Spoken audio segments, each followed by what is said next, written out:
très fiers de l'action qu'on a menée aujourd'hui et qu'on continue à mener là, devant un barbecue de lutte, sous les fenêtres de notre employeur, et que nous nous battons pour nos conditions de travail, pour nos rémunérations et contre l'augmentation du temps de travail. Sur la question du temps de travail, pour l'instant, la délibération n'est toujours pas votée. Les négociations en sont au point mort.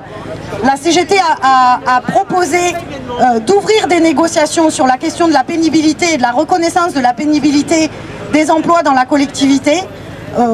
Pour l'instant, aucune réponse sur cette question-là. Il nous a expliqué que la pénibilité dans la fonction publique territoriale, elle n'est pas vraiment reconnue. C'est bien connu, vos métiers ne sont pas pénibles.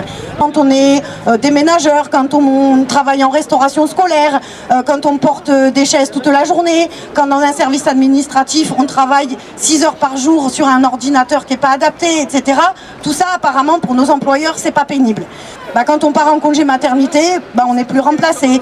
Quand on est en congé maladie, on n'est plus remplacé. Alors qu'on n'était déjà plus assez nombreux pour faire le métier, il est bien évident que la volonté de notre employeur Renaud Muselier, tout comme son mentor politique Emmanuel Macron, est d'en finir avec la fonction publique et de faire en sorte que tout dysfonctionne partout pour expliquer que c'est parce qu'on est mauvais, évidemment, parce que c'est toujours notre faute à nous, qu'on ne travaille pas assez, qu'on est tout le temps absent, tout le temps malade, enfin on a tous les défauts du monde. Ce jour de lutte, ce n'est pas une fin en soi, c'est un début. Nous avons un préavis de grève national qui est déposé pour tout le mois d'avril, qui nous permet, si on le souhaite, de s'en saisir et de débrayer à des moments clés, par exemple dans les lycées, arrêter la restauration scolaire. Et on sait qu'on peut les faire reculer. Il faut vraiment faire baisser la fatalité qui existe dans la tête de nos collègues, leur dire qu'on peut gagner et on peut les faire reculer. Sans nous, ils ne sont rien.